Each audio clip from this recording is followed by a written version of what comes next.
Duke Franz of Bavaria attends a benefit auction in Munich. Princess Charlene of Monaco attends an award ceremony in Larvodo. Queen Mary of Denmark unveils a monument in Copenhagen. And the Prince of Wales and the Crown Prince of Oman attend the launch of an expedition project in London. All this and much more coming up next on your Royal Daily News.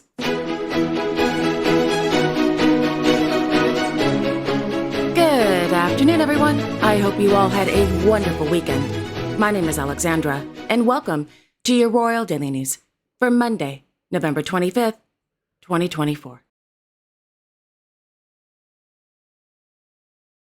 In London, His Royal Highness, the Prince of Wales, and His Highness, Crown Prince Saeed Yazan bin Haytham Al Saeed of Oman, presided over the launch of the project entitled Oman, the Jewel of Arabia, held at the Royal Geographical Society. The Prince and the Crown Prince of Oman are patrons of the expedition.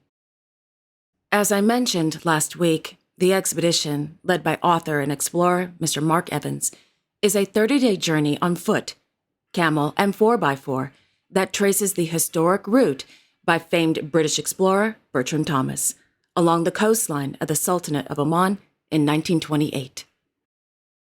In 1931, following the ancient Omani trade routes, Mr. Thomas became the first European to cross the Rub al Khali Desert, also known as the Empty Quarter, in the Sultanate of Oman.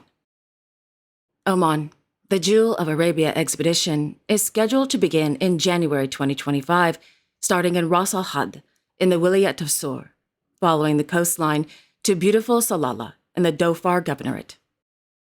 Per a press release from the organizers of the expedition, quote, "Passing through or close to many of Oman's biodiversity hotspots, the expedition will use the power of social media, podcasts, and photography to tell the stories through both Arabic and English that will put the spotlight on inspiring people and amazing places, on the young Omanis working in the green arena, and on Oman's transition to becoming a sustainable global green energy hub.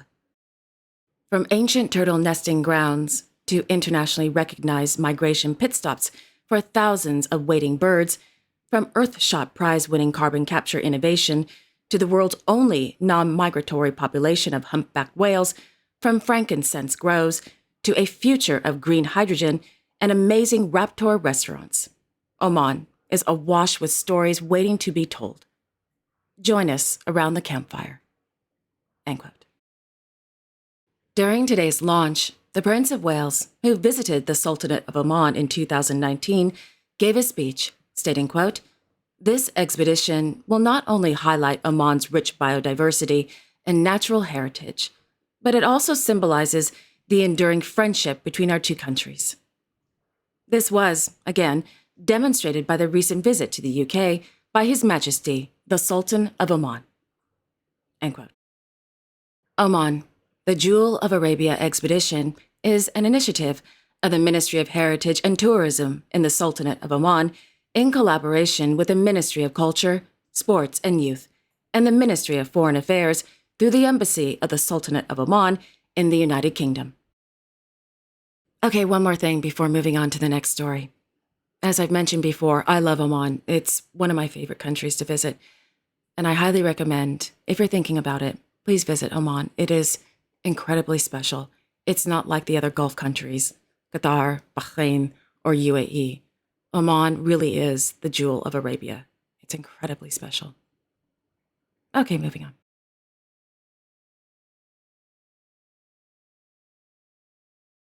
Back in Oman, His Majesty, Sultan Haytham bin Tariq Al Saeed of Oman, accompanied by his son, His Highness Saeed Bilarab bin Haytham Al Saeed of Oman, visited the Sultan Faisal bin Turki School for Boys in Al Amarat.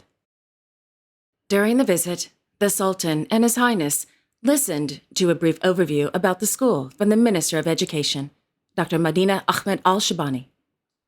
This was followed by a tour of the school building, including the classrooms, laboratories, gym, and art studio.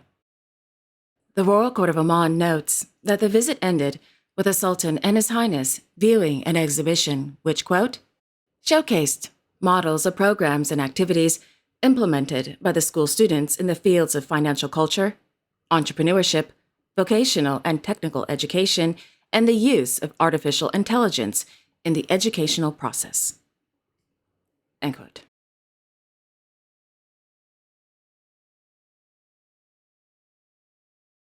On Sunday, Her Majesty, Queen Rania of Jordan, and Her Royal Highness, Princess Rajwa Al Hussein of Jordan, visited the Nakush Collective Workshop in Oman.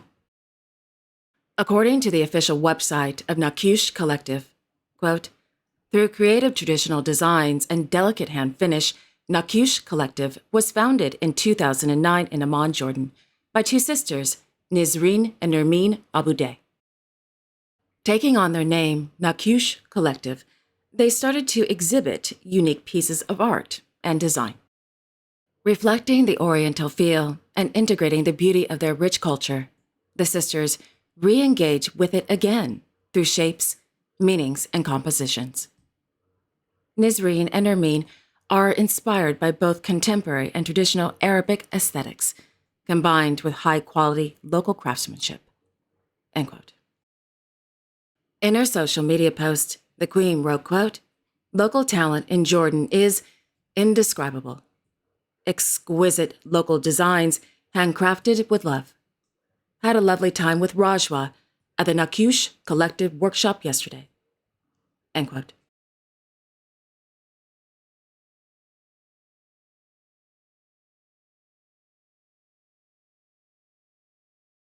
Last evening, in Larvoto, Her Serene Highness, Princess Charlene of Monaco, as High Patron, accompanied by her brother, Mr. Gareth Wittstock, and the Minister of the State of the Principality of Monaco, Mr. Didier Guillaume, attended the 4th edition of the World Rugby Awards held inside the Salle des Étoiles at the Sporting Monte Carlo.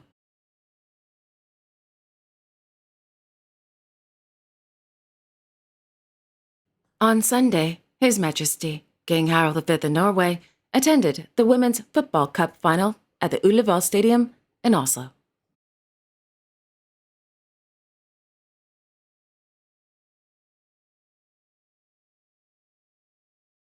This morning, Her Majesty, Queen Mary of Denmark, attended the unveiling of a bronze statue of Countess Danner across from the Dannehuset in Copenhagen.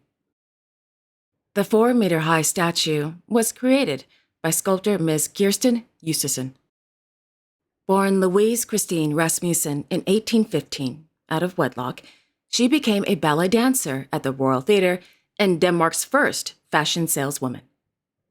In 1850, she married King Frederik VII of Denmark.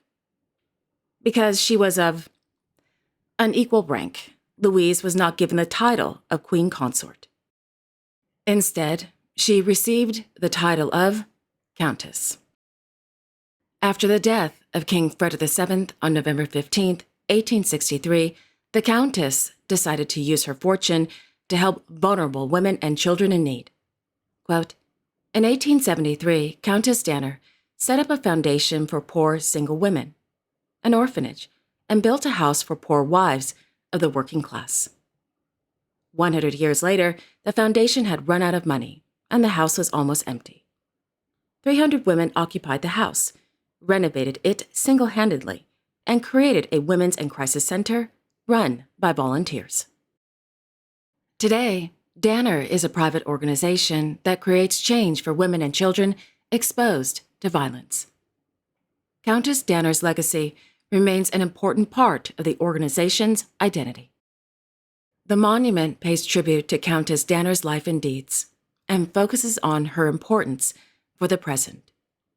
End quote.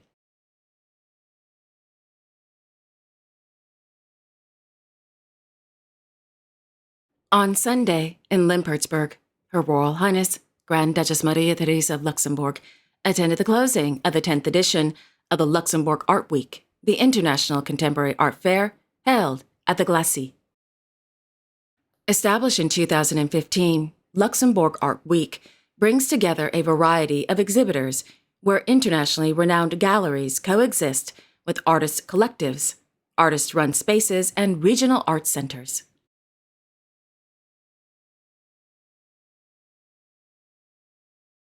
And finally, in Munich, His Royal Highness, Duke Franz of Bavaria, and His Royal Highness Prince Manuel of Bavaria attended the 2024 PIN benefit auction held in the Rotunda of the Pinakothek der Moderne.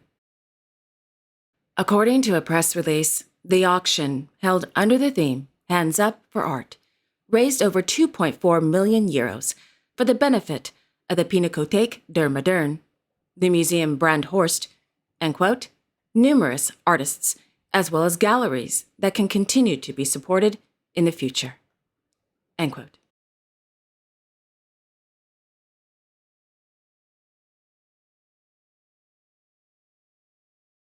And there you have it.